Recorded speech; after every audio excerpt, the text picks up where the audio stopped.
The trees of Eden. The line of Cain was introduced in a prior article, and it was proposed that Cain and the Kenite are the serpent seed.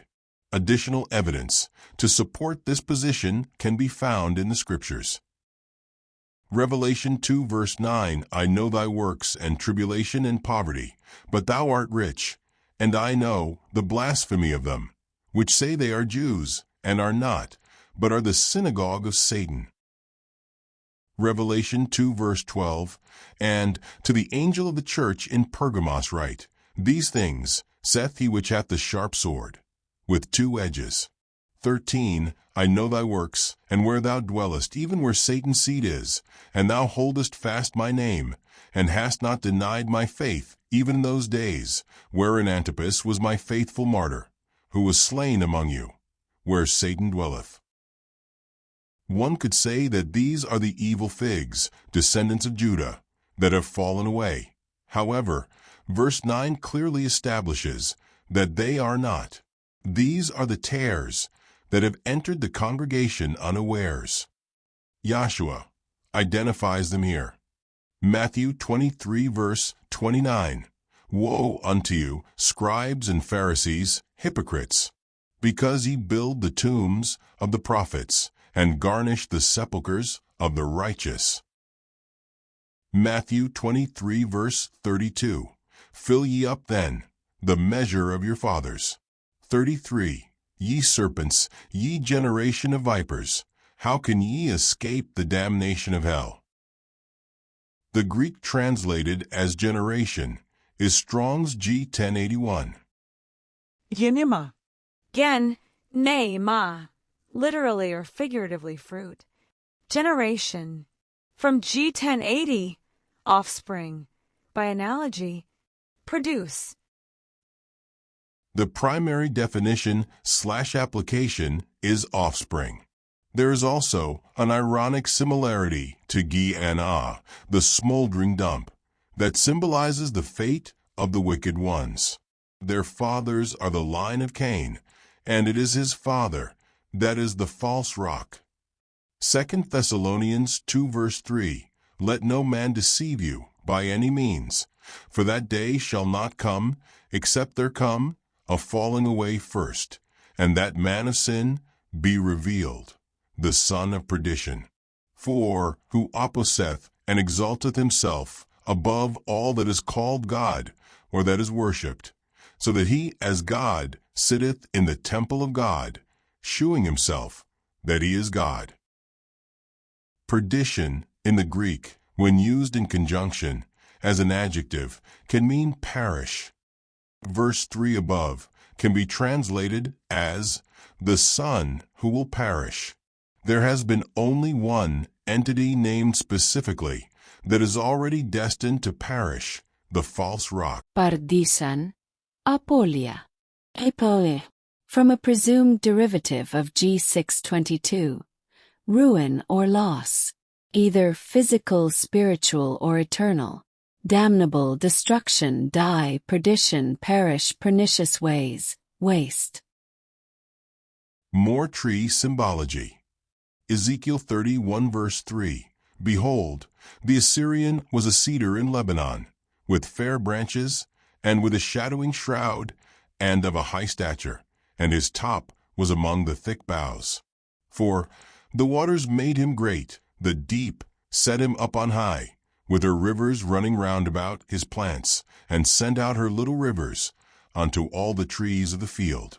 5, Therefore his height was exalted above all the trees of the field, and his boughs were multiplied, and his branches became long because of the multitude of waters, when he shot forth. This is the same symbolic message as for the Babylonian. Their kingdoms were powerful in their time, and the kings were likened to mighty trees. Ezekiel continues. Ezekiel 31 verse 7, Thus was he fair in his greatness, in the length of his branches, for his root was by great waters. 8, The cedars in the garden of God could not hide him.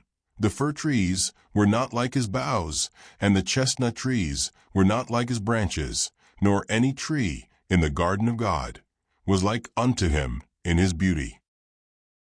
Just as with the king of Tyre, we have moved from the Assyrian king of that time to the Garden of Eden, meaning we are no longer talking about the flesh king, but the serpent, the dragon, and son of perdition.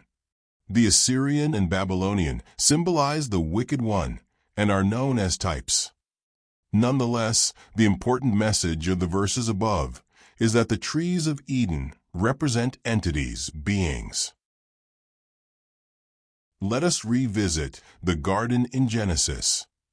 Genesis 3 verse 2, And the woman said unto the serpent, We may eat of the fruit of the trees of the garden.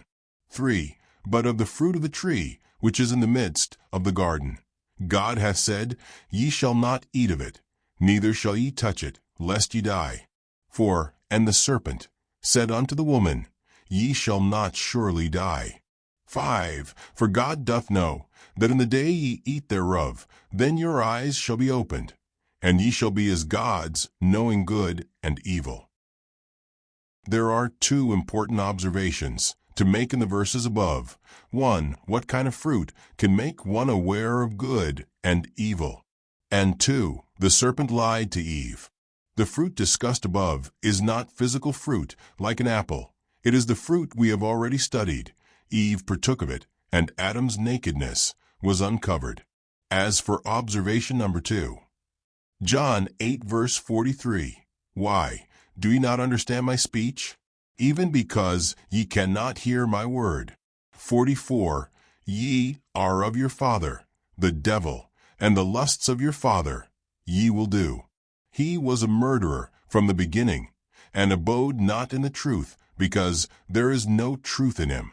When he speaketh a lie, he speaketh of his own, for he is a liar and the father of it. So the serpent's lie was the first one recorded, and Cain was the first murderer. Cain was the offspring of Satan, the dragon, the serpent, the covering cherub, that coveted Yahweh's throne. And Cain's descendants, the Kenite, are the tares in the field. Matthew 13 verse 38, The field is the world. The good seed are the children of the kingdom, but the tares are the children of the wicked one.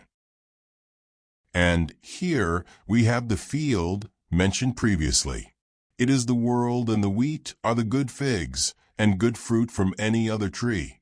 And the tares are the children of the serpent, including any bad figs, or fruit from any other tree, other than the one, in the midst of the garden, that join themselves to them. To erase any doubt that Cain was the result of Adam's nakedness being uncovered, let us go to Adam's genealogy in Genesis 5. Genesis 5 verse 3, And Adam lived 130 years, and begot a son, in his own likeness, after his image, and called his name Seth. 4. And the days of Adam, after he had begotten Seth, were 800 years, and he begot sons and daughters. 5. And all the days that Adam lived were 930 years, and he died. 6. And Seth lived 105 years, and begot Enos. Cain is not in Adam's lineage. He was not Adam's son. Cain is the child, spoken of in pseudepigraphic materials, and the source of the serpents and tares of the humankind. His children are the flood of revelation, whose purpose was, and is still, to prevent the coming of Messiah. Revelation 12 verse 1, And there appeared a great wonder in heaven, a woman clothed with the sun and the moon under her feet, and upon her head a crown of 12 stars. 2. And she, being with child, cried, traveling in birth, and pain to be delivered. 3. And there appeared another wonder in heaven, and behold, a great red dragon, having 7 heads and 10 horns, and 7 crowns upon his heads. 4. And his tail drew the 3rd part of the stars of heaven, and did cast them to the earth. And the dragon stood before the woman, which was ready to be delivered, for to devour her child, as soon as it was born. 5. And she brought forth a man-child, who was to rule all nations, with a rod of iron, and her child was caught up unto God and to his throne. What was revealed to John was a woman in the parent dimension, heaven. This means that we are given the beginning of Yahovah's plan, a piece of the foundation of the reason for creating this second eon. Revelation 12 verse 15, And the serpent cast out of his mouth water as a flood after the woman, that he might cause her to be carried away of the flood. This flood symbolizes the seed of the serpent, and the following further establishes just who Cain's father was. 1 John 3 verse 11, For this is the message that ye heard from the beginning, that we should love one another. 12, Not as Cain, who was of that wicked one, and slew his brother. And wherefore slew he him? Because his own works were evil, and his brother's righteous. The Greek word for of in verse 12 is Ik. G1537. A primary preposition denoting origin, the point whence motion or action proceeds. From